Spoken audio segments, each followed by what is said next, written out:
اللہ جل مجدہ الکریم کی ذات بابرکات کے لیے جو خالق کائنات بھی ہے اور مالک شش جہات بھی۔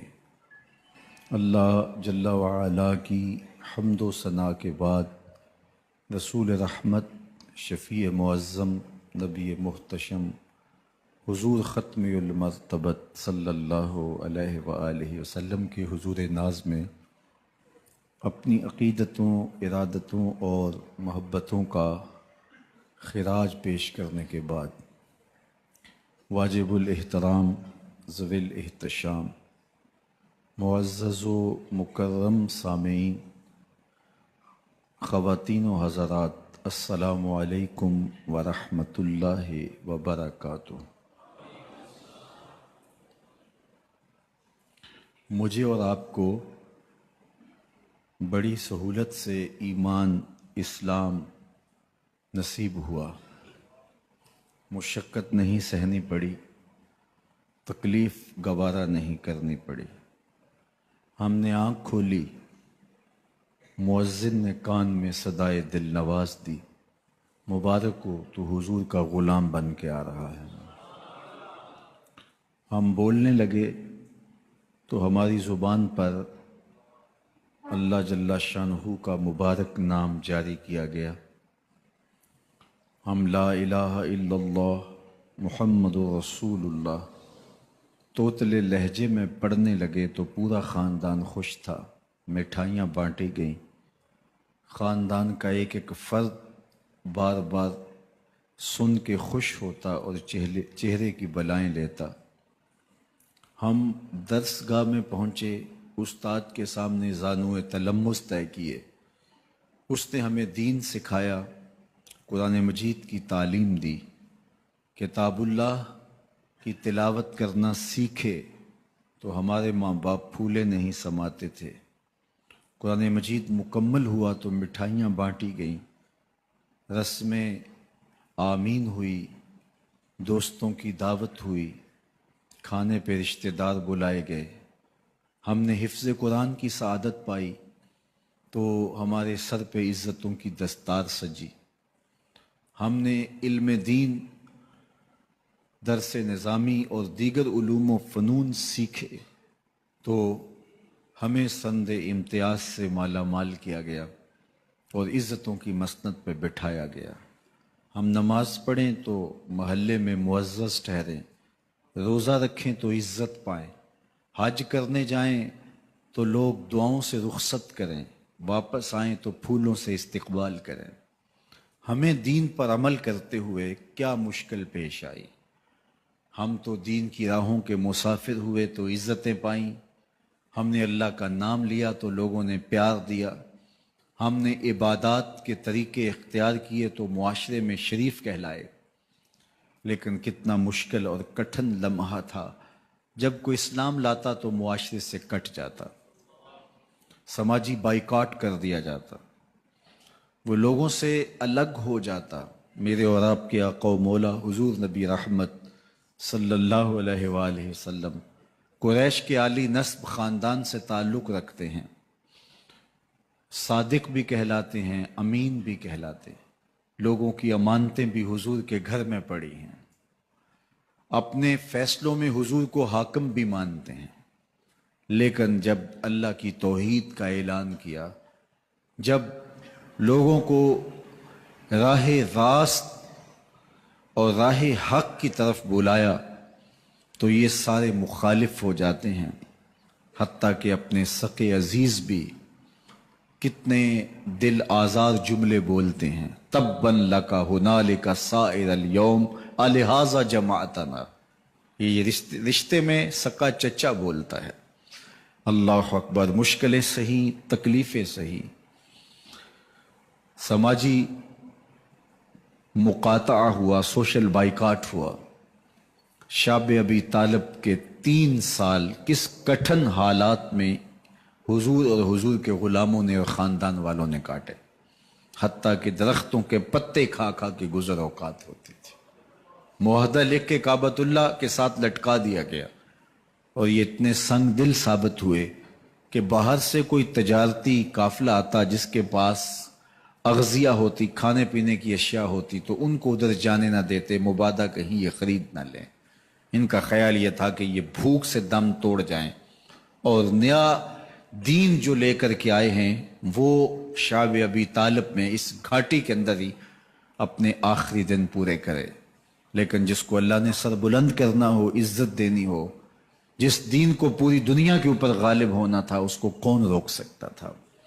اللہ کے محبوب علیہ الصلوۃ والسلام نے محنت، تندہی، کوشش اور کد و کاوش کے ذریعے لوگوں تک پیغام حق کا ابلاغ کیا۔ سب سے پہلے حضور کی اہلیہ حضرت سیدہ خدیجۃ الکبریٰ رضی اللہ تعالی عنہا ایمان لاتی ہیں۔ حضور علیہ السلام کے قریبی دوست، گہرے دوست حضرت سیدنا ابو بکر رضی اللہ تعالی عنہ ایمان لاتے ہیں۔ حضرت علی المرتضیٰ رضی اللہ تعالیٰ عنہ اگرچہ نو عمر ہے، لیکن سینے پہ ہاتھ رکھ کے کہتے ہیں جان و دل فدا کروں گا حضور آپ پہ۔ حضرت بلال حبشی اسلام لاتے ہیں۔ حضرت عمار ابن یاسر، حضرت سمیہ، حضرت یاسر اسلام لاتے ہیں۔ 38 لوگ ایک ایک کر کے اسلام میں داخل ہوئے۔ کفار تو چاہتے تھے کوئی دوسرا شخص ان کے ساتھ کھڑا نہ ہو، تو جب 38 لوگ حضور کے ساتھ کھڑے ہو گئے تو ان کے لیے بڑا اذیت ناک لمحہ تھا کہ یہ تحریک جس کو ہم روکنا چاہتے ہیں یہ پھیلتی چلی جا رہی ہے، لوگ اس کے ساتھ شامل ہوتے چلے جا رہے ہیں، اور لوگ ان کے لیے محبتیں اور ان کے لیے پیار پیش کرتے چلے جا رہے ہیں۔ عبداللہ ابن جدعان کے گھر کے قریب سے میرے حضور گزر رہے تھے کہ ابو جہل نے دیکھ لیا اور ہاتھ میں نوکیلا پتھر پکڑا اور حضور پہ حملہ آور ہو گیا۔ آقا کریم علیہ السلام نے کوشش کی کہ الجھاؤ پیدا نہ ہو، لیکن یہ اس بات پہ تلا ہوا تھا کہ حضور کو اذیت دے۔ اس نوکیلے پتھر سے حملہ آور ہو کے حضور کو گہرے زخم دیتا ہے، حتیٰ کہ حضور کے مبارک بدن سے خون بہنے لگ جاتا ہے۔ وہاں سے حضور سین حرم میں پہنچتے ہیں اور اللہ کے حضور سر بسجود ہو جاتے ہیں۔ حضور کے چچا حمزہ بن عبد المطلب ابھی اسلام نہیں لائے تھے، وہ شکار کھیل کے واپس آ رہے ہیں، اور جب وہ شکار کھیل کے آتے تھے تو بڑا اترا کے چلتے تھے۔ انہوں نے سنا کہ دو لونڈیاں آپس میں بات کر رہی ہیں۔ اس کو پتا ہوتا نا کہ اس کے بھتیجے کے ساتھ کیا سلوک ہوا ہے تو یہ کبھی بھی ایسی چال نہ چلتا، اس کی ٹوری کوئی اور ہوتی۔ تو رک گئے، قدم خود بخود ٹھہر گئے، رک کے پوچھا کیا ماجرا ہوا؟ کہا تمہارے بھتیجے کو ابو جہل نے مارا ہے اور اس کے نازک بدن سے خون بہتا رہا۔ وہ خاموش تھا لیکن اس نے جان بوجھ کے زیادتی کی اس پر، بس غصے میں بفر گئے۔ سین حرم کے آس پاس قریش اپنی مسند جمائے بیٹھے ہوتے تھے ٹولیوں کی شکل میں۔ آج امیر حمزہ آئے اور ابو جہل کو تلاش کر کے اپنی کمان کو زور سے اس کے سر پہ مارا، اور اس کا سر پھٹ گیا، اور ساتھ بولے تم نے ہمارے بھتیجے کو لاوارث سمجھا ہے؟ اب اس کے حوالی کھڑے ہو گئے، لیکن ابو جہل بڑا کائن شخص تھا، اس نے سمجھا کہ یہ تو اب تنہا ہیں، لیکن لڑائی کی آگ روشن ہوگی تو بنو ہاشم بھی نکل آئیں گے تو یہ لڑائی لمبی ہو جائے گی، تو اس کا سبب میں ہوں، قصور میرا ہے۔ اس نے کہا بس مجھ سے غلطی ہو گئی، اس طرح اس نے بات کو ٹال دیا۔ اب حضور کے چچا حضور کو ڈھونڈ رہے ہیں۔ سین حرم میں حضور علیہ السلام اللہ کے حضور سر بسجود ہیں۔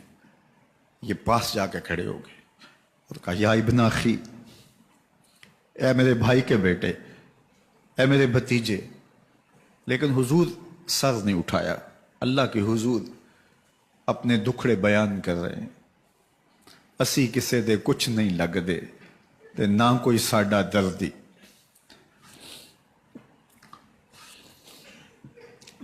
اللہ کے محبوب علیہ السلام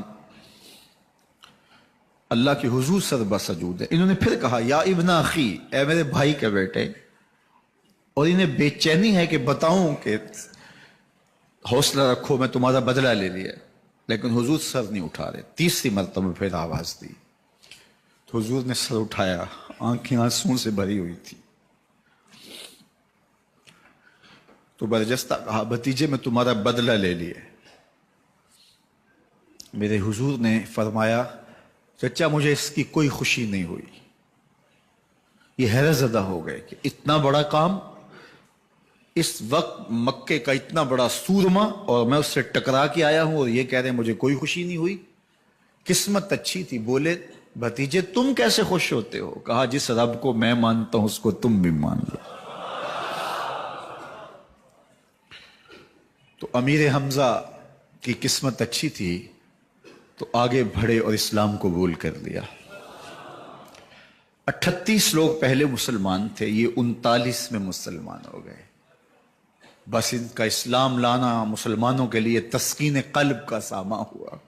حضور کی آنکھوں میں امٹتے ہوئے آنسو، آگے بڑھے، کعبے کو غلاف کو پکڑا، کہا اللہم اعز الاسلام بأحب الرجلین الیک بعمر ابن الخطاب اور بعمر ابن حشام۔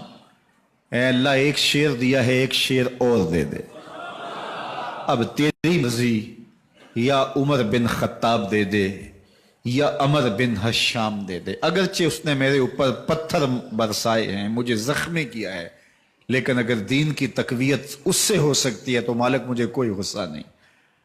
چاہے عمر بن حشام، یہ ابو جہل کا نام ہے، مجھے چاہے ابو عمر بن حشام دے دے یا عمر بن خطاب دے دے، ایک شیر دے دیا، ایک شیر اور عطا کر دے۔ حضور کعبہ کے غلاف سے لپٹ کے اللہ کے حضور دعائیں مانگ رہے ہیں۔ 39 لوگ اسلام لا چکے ہیں، 40ویں کا انتظار ہے۔ اللہ کے محبوب علیہ السلام کی دعائیں ہیں، حضور کی التجائیں ہیں۔ ادھر یہ خبر پورے مکے میں پھیل جاتی ہے کہ حمزہ بھی ایمان لے آئے۔ کفار پر سراسیمگی سی کیفیت پیدا ہو جاتی ہے کہ ہم تو سمجھتے تھے کہ یہ 2-4 لوگ ہیں، 10, 15, 20 لوگ جمع ہو جائیں گے، اور اس طرح کے لوگ بھی اگر ان کے ساتھ شامل ہو گئے تو ان کا راستہ نہیں روکا جا سکے گا۔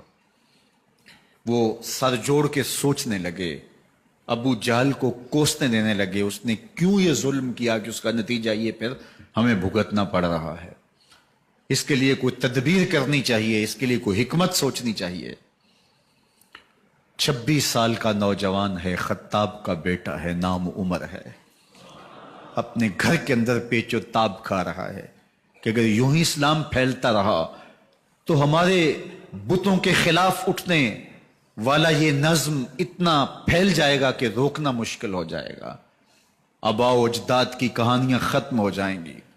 یہ ایک نیا دین ایسے پنپتا رہا تو پھر اس کو روکا نہیں جا سکے گا۔ کون روکے؟ دل میں خیال آیا اس کا ایک ہی حل ہے کہ بانی اسلام کی زندگی کا چراغ گل کر دیا جائے۔ لیکن یہ اتنا بڑا کام کون کرے؟ سوچا خود کروں گا۔ اٹھتی جوانی اور یہ پہلوانی کا زمانہ تھا عمر بن خطاب کا، اعضاء میں توانائی، طبیعت میں جوش، تلوار حمائل کی۔ دوپہر کے وقت خیال آیا تو کڑکتی دوپہر میں چل پڑے۔ سنسان گلیاں ہیں، سخت گرمی ہے، لوگ دیواروں سے لگ کے چلتے ہیں اگر کوئی کسی کو کسی مجبوری کے تحت کہیں جانا بھی پڑے، لیکن یہ مست ہاتھی کی طرح اپنے ارادے کو عملی جامہ پہنانے کے لیے گھر سے نکل پڑتے ہیں، اور اس انداز سے تلوار حمائل کیے ہوئے آگے بڑھ رہے ہیں۔ نعیم بن عبداللہ آگے سے آ رہے تھے، آنکھوں میں اترا ہوا نشہ دیکھا، کہانی سمجھ گئے۔ یہ بھی مسلمان ہو گئے تھے لیکن ابھی ایمان ظاہر نہیں کیا۔ کہا عمر کدھر کے ارادے ہیں؟ کہا بانی اسلام کا چراغ بجھانے جا رہا ہوں، یہ روز روز کی کہانی ختم کرنے جا رہا ہوں۔ آج حمزہ ایمان لائے ہیں، کل کوئی اور آ جائے گا، پھر اس تحریک کو روکنا مشکل ہو جائے گا۔ نعیم بن عبداللہ مسکرا کے بولے گھر کی خبر لی ہے؟ کہا کیا ہوا میرے گھر کو؟ کہا تمہاری بہن فاطمہ بھی اس محمد کی غلام بن گئی ہے، تمہارا بہنوئی سعید بن زید بھی اس کا نوکر بن گیا ہے۔ بس بپھر گئے، وہ جو غصہ تھا وہ ادھر منتقل ہو گیا، بہن کے گھر کا رخ کیا۔ جب دروازے پہ پہنچے تو اندر سے قرآن پڑھنے کی آواز آ رہی ہے۔ جو کہا گیا تھا، جو سنا تھا، اس کا یقین پیدا ہو گیا، زور زور سے دروازے کو کھٹکھٹانے لگے۔ بہن نے دیکھا کہ بھائی ہے، جو قرآن پڑھ رہا تھا اس کو چھپا دیا اور خود دروازہ کھولا، بس پیٹنا شروع کر دیا، مار مار کے سر پھوڑ دیا، خون بہہ رہا ہے۔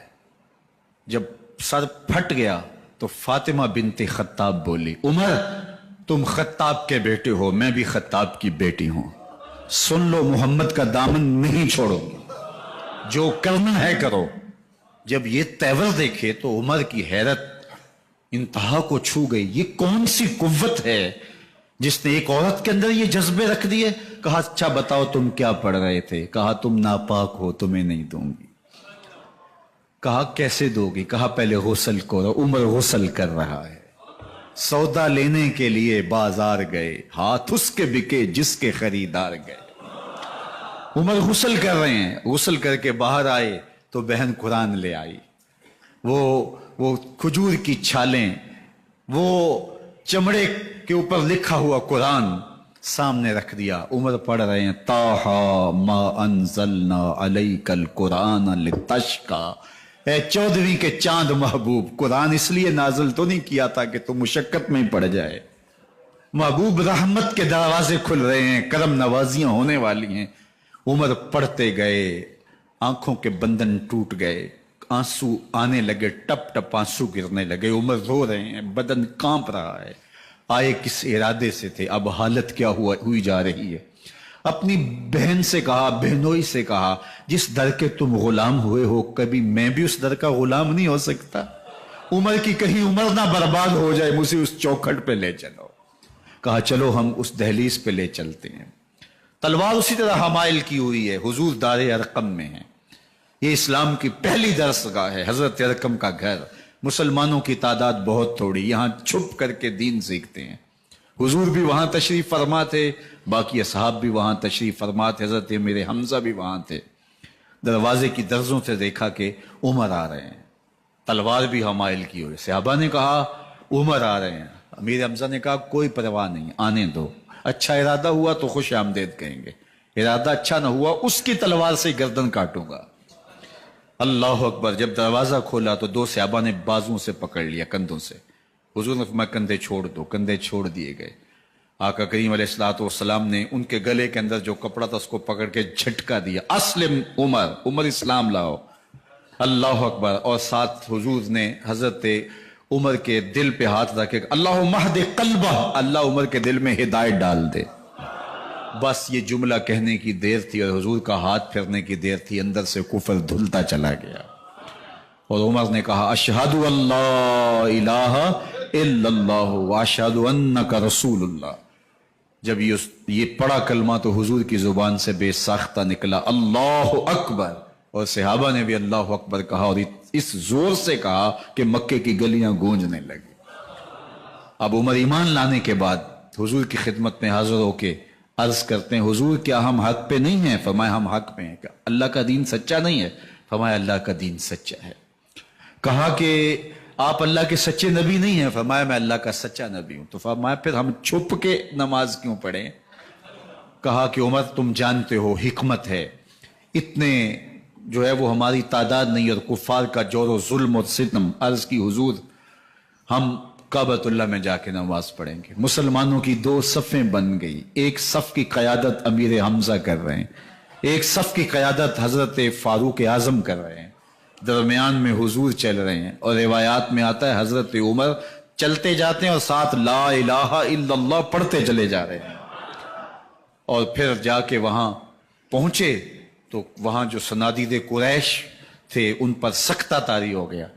حضرت عمر رضی اللہ تعالیٰ عنہ جب ایمان لائے تو آپ نے ایک ایک کافر کے گھر کے دروازے پہ کھڑے ہو کے کہا، جب کوئی بھی شخص مسلمان ہوتا تو کفار اس کو مارتے، زود و کوب کرتے، ظلم کرتے، ستم کرتے، گھسیٹتے بازاروں میں، لیکن حضرت عمر ایمان لائے تو ایک ایک شخص کے دروازے پر کھڑے ہو کر کے کہا کہ تم کمزوروں کو مارتے تھے، میں تمہیں بتانے آیا ہوں میں محمد عربی کا نوکر بن گیا ہوں۔ بلکہ آپ نے اعلان کیا جس نے اپنی بیوی کو، بیوہ اور بچوں کو یتیم کروانا ہو اور اپنے ماں باپ کی کمر کو جھکانا ہو وہ عمر کے مقابلے میں آئے۔ اللہ اکبر۔ زنیرہ نامی ایک خاتون تھی، بہت کمزور. راوی کہتا ہے کہ اس کی ہڈیوں میں گودا نہیں تھا، عشق رسول تھا. اور اس کا ظالم آقا اس کو مارتا ہے، اور جب مار مار کے تھک جاتا ہے، ادھر سے عمر آ رہے ہیں. یہ اسلام لانے کے پہلے کی کہانی ہے. تو ادھر سے عمر آ رہے ہیں تو اس نے کہا عمر تم جوان آدمی ہو تو یہ چھوڑتی نہیں ہے اپنے نبی کا نام، ذرا تم آؤ. تو عمر کوڑا پکڑ لیتے اسے مارتے ہیں. مارتے مارتے تھک جاتے ہیں تو پانی پینے لگتے ہیں. تو کہتے ہیں مجھے تیرے پہ ترس نہیں آیا لیکن میں ذرا پانی پینے لگا ہوں. اور پھر گلے کے اندر کپ ڈال کر کے کوڑا اور اس کی رسی کو بل دیتے ہیں اور اس کی آنکھیں باہر نکل آتی ہیں. اور کہتے ہیں بلا اپنے نبی کو جو تیری آنکھوں کی بینائی واپس کرے. اللہ اکبر. تو اس نے آسمان کی طرف منہ کر کے کہا مالک میں کبھی بھی آنکھوں کی بینائی نہ مانگتی، لیکن اب تیرے نبی کی عزت کا سوال ہے. آنکھوں کی بینائی واپس ہو جاتی ہے. زنیرہ کو بڑا مارا. آج عمر گلیوں میں آنکھوں میں آنسو ہیں اور عجیب دلے بےتاب ہے، اور کہتا ہے آؤ بھئی میں حضور کا غلام بن گیا ہوں، تمہیں بتانے آیا ہوں. زنیرہ نے موڑ کاٹا تو آگے عمر یہ آواز دے رہے تھے. زنیرہ ایک کونے پہ کھڑے ہو کے رو کے کہتی ہے عمر تم تو بڑے اس دن جوش و غضب میں تھے اور تم مارتے ہوئے تھکتے نہیں تھے. تو عمر نے کہا زنیرہ اس دن میں نے دیکھا نہیں تھا، اب میں محمد عربی کو دیکھ آیا ہوں. جنہ ویکھیا نہیں ہو کرن گلاں، جنہ ویکھیا نہیں ہو کرن گلاں، جنہ ویکھیا ہو تے بول دے نہیں، جڑے محرم راز حقیقت دے اور راز حقیقت کھول دے نہیں. تو حضرت عمر رضی اللہ تعالیٰ عنہ ایمان لائے. حضرت عبداللہ ابن مسعود رضی اللہ تعالیٰ عنہ فرماتے ہیں کہ حضرت عمر کا ایمان لانا مسلمانوں کے لیے عزت کا سبب تھا. ان کا ہجرت کرنا مسلمانوں کی نصرت تھی اور ان کی خلافت مسلمانوں کے لیے رحمت تھی. حضرت عمر رضی اللہ تعالی عنہ وہ ہیں کہ میرے حضور نے فرمایا لوگوں جب نیک لوگوں کا ذکر کرو تو میرے عمر کا تذکرہ ضرور کیا کرو. میرا عمر وہ ہے کہ جب وہ ایک جگہ ایک سمت سے آ رہا ہو، ایک گلی اور بازار سے آ رہا ہو تو شیطان بھی آ رہا ہو، عمر کو دیکھ کے راستہ تبدیل کر لیتا ہے. حضرت عمر رضی اللہ تعالی عنہ کی طبیعت کے اندر جو جاہ و جلال تھا، طبیعت کے اندر جو سختی تھی، وہ اسلام کے اندر آ کر بھی قائم رہی. اور آپ نے وہی سختی، وہی جاہ و جلال جو پہلے مسلمانوں کے خلاف تھا، اب کفار کے خلاف، منافقین کے خلاف حضرت عمر کی طبیعت کے اندر وہ جوش و خروش بدستور موجود رہا. لیکن جس دن آپ خلیفہ بنے تو اس دن آپ نے ممبر پہ چڑھ کے جو خطبہ دیا اس میں کہا لوگوں میں سخت اس لیے تھا کہ رسول اللہ نرم تھے، پھر میں سخت اس لیے تھا کہ حضرت ابو بکر صدیق نرم تھے، اب میں تخت خلافت پہ بیٹھا ہوں، اب میری سختی جو ہے وہ نرمی میں تبدیل ہو گئی. صرف فاسقوں، فاجروں اور باغیوں کے لیے میں سخت ہوں، باقی تمہارے لیے نرم ہوں. سب سے کم جو تنخواہ بیت المال سے اگر کسی وجود نے لی ہے تو وہ حضرت عمر رضی اللہ تعالیٰ عنہ نے لی ہے. صرف 2 جوڑے لیتے تھے سال میں، اور راوی کہتا ہے کہ میں نے دیکھا ہے کہ اس میں بھی 17 پیوند لگے ہوتے تھے. حضرت عمر رضی اللہ تعالیٰ عنہ کا طرز زندگی، آپ کا انداز معاشرت اور آپ کا انداز خلافت، ہر لمحہ آپ کی زندگی کا اٹھا کے دیکھیے کتنی مرتبہ قرآن حضرت عمر کی رائے کے مطابق نازل ہوا ہے. اللہ تعالیٰ جل شانہ نے ان کو صاحب الہام بنایا تھا. ہر امت میں کوئی صاحب الہام ہوتا ہے، حضور کی امت کا صاحب الہام حضرت عمر رضی اللہ تعالیٰ عنہ، اور آقا کریم نے انہیں اپنا وزیر قرار دیا. فرمایا میرے 2 وزیر آسمانوں میں ہیں، 2 وزیر زمینوں میں ہیں. آسمانوں کے وزیر ابو جو ہے وہ جبرائیل اور میکائیل ہیں، اور زمین کے وزیر ابو بکر اور عمر ہیں رضی اللہ تعالی عنہما. تو اللہ تعالیٰ جل شانہ نے حضرت سیدنا صدیق اکبر کے بعد حضرت سیدنا عمر بن خطاب رضی اللہ تعالیٰ عنہ سے جو کام لیا، مختصر دور خلافت کے اندر 10 سال 6 ماہ 4 دن آپ نے خلافت فرمائی ہے. لیکن کہاں سے چلے اور یہاں مکران تک، بلوچستان کا حصہ ہے، یہاں تک آپ کے سلطنت کی حدود وسیع ہوئی. ادھر آرمینیا تک جا پہنچے، ہمس فتح کیا، قادسیہ، یرموک، آپ ذرا دیکھیے کہ کہاں تک آپ کی فوجوں کے گھوڑے دوڑتے رہے، اور اللہ تعالیٰ جل شانہ نے ان کو جو توانائی، عدل و انصاف کی قوت عطا فرمائی۔ اللہ اکبر! جب زمین پہ عدل کیا ہو تو زمین بھی حکم مانتی ہے، اور حضرت عمر وہ تھے جن کا حکم ہوائیں بھی مانتی تھی، زمین بھی مانتی تھی، جن کا حکم جو ہے وہ آگ بھی تسلیم کرتی تھی، اور دریا بھی ان کا حکم مانا کرتے تھے۔ مصر کے اندر رسم بد جاری تھی، یہ رسم بد جاری تھی کہ سال کے بعد ایک دو شیزہ کو زیورات پہنا کے اچھے لباس میں ملبوس کر کے دریا کی بھینٹ چڑھایا جاتا، اس کی قربانی دی جاتی، اس کا خون بہتا تو دریا چلتا۔ جب اسلام مسلمانوں نے مصر فتح کیا تو گورنر نے لکھا کہ اسلام تو اس طرح کی رسوم کی اجازت نہیں دیتا، لیکن خشک سالی ہے، لوگوں کی فصلیں ویران پڑی ہیں، تو حضرت کیا کیا جائے؟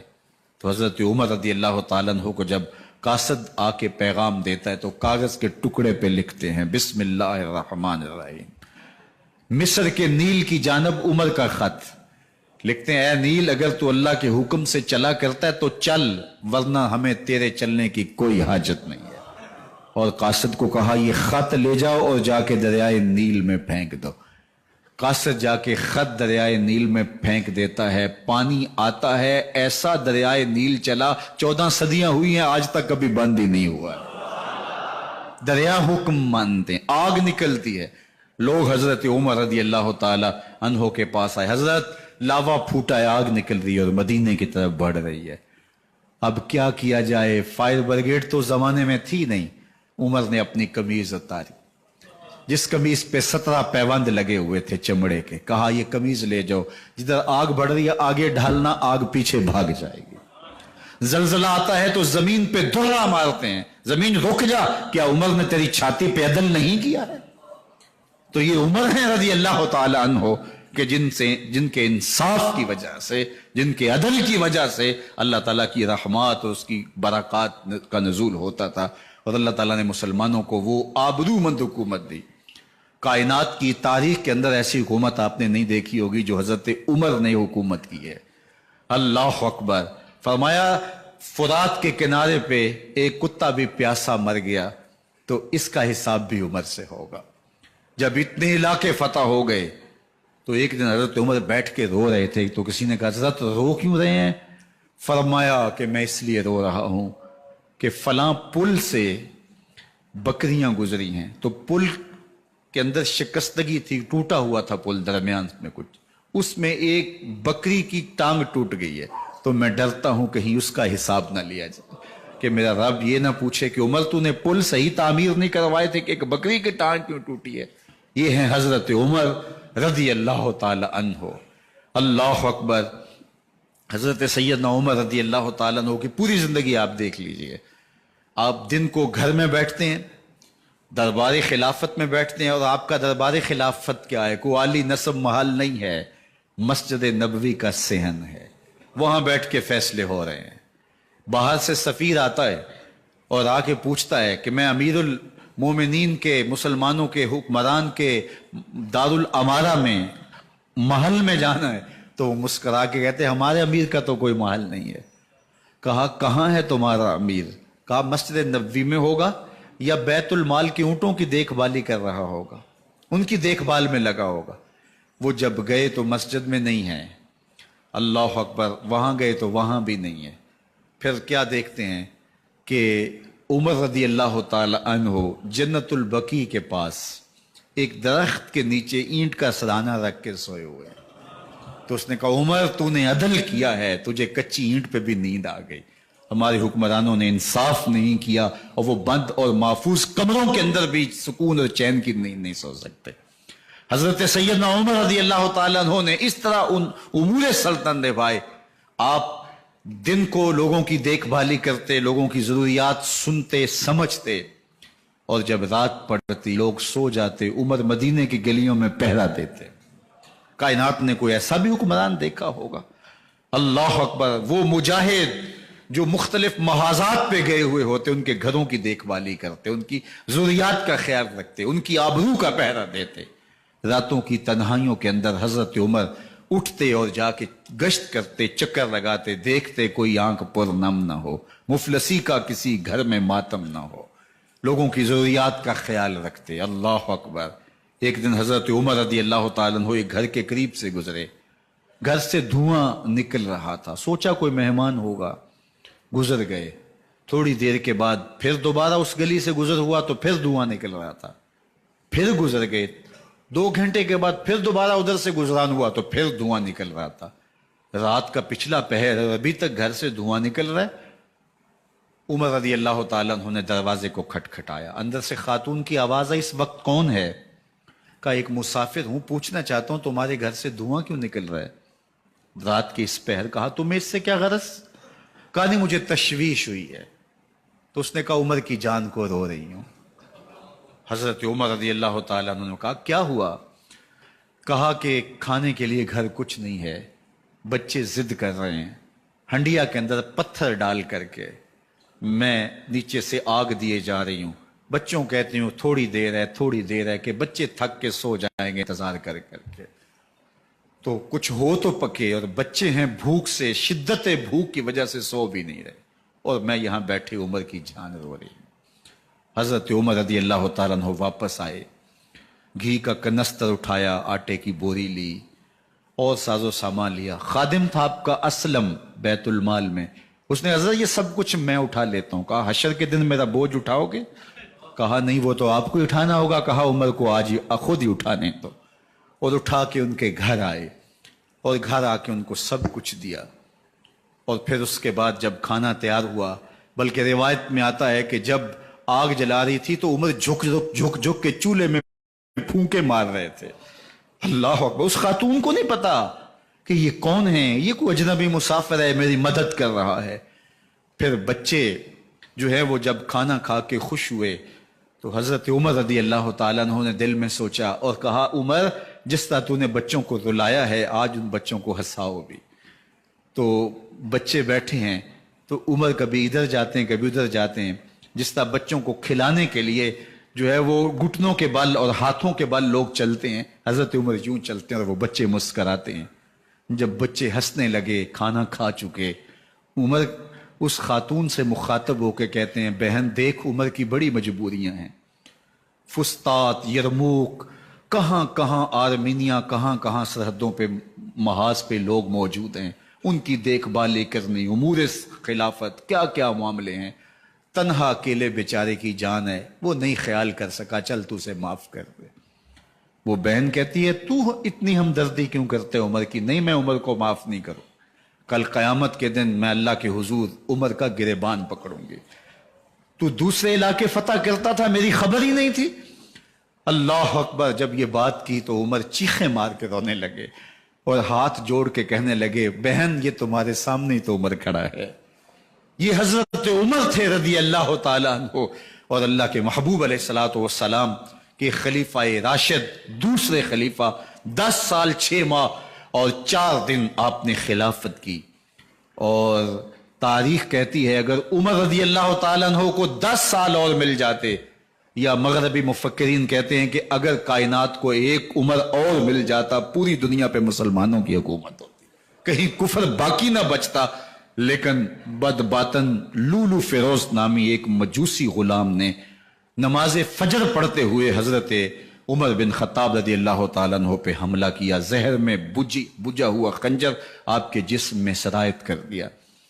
آپ وہاں سے اٹھا کے گھر لائے گئے اور 4 دن تک مسلسل آپ اس اذیت اور تکلیف میں رہے۔ جب آخری وقت آیا تو اپنے بیٹے کو بلایا، کہا بیٹا میں نے ام المومنین سیدہ عائشہ رضی اللہ تعالیٰ عنہ سے پوچھا ہوا ہے کہ میرے مرنے کے بعد حضور علیہ السلام کی قربت میں مجھے جگہ دے دی جائے، ہو سکتا ہے میں امیر المومنین مسلمانوں کا خلیفہ ہوں تو اس وجہ سے انہوں نے اجازت دے دی ہو، جب میں فوت ہو جاؤں تو ظاہر خلیفہ نہیں رہوں گا، تو پھر جا کے ان کو دوبارہ کہنا کہ میرے باپ کا پیغام ہے، اگر وہ اجازت دیں تو مجھے حضور کی قربت میں دفن کر دینا، اور اگر وہ اجازت نہ دیں تو پھر جنت البقیع میں مجھے دفن کر دینا۔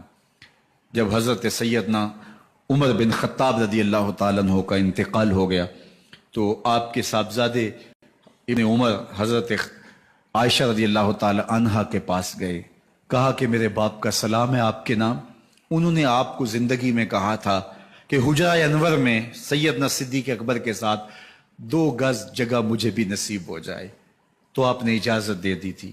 تو میرے والد گرامی نے فوت ہوتے ہوئے کہا کہ دوبارہ ام المومنین کے پاس جانا اور دوبارہ پوچھنا۔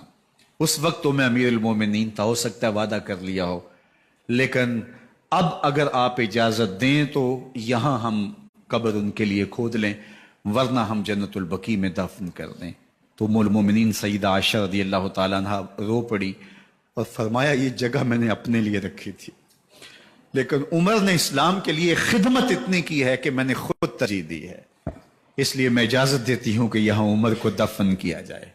اللہ اکبر۔ اور پھر وہاں حضرت عمر رضی اللہ تعالی عنہ کو دفن کیا گیا۔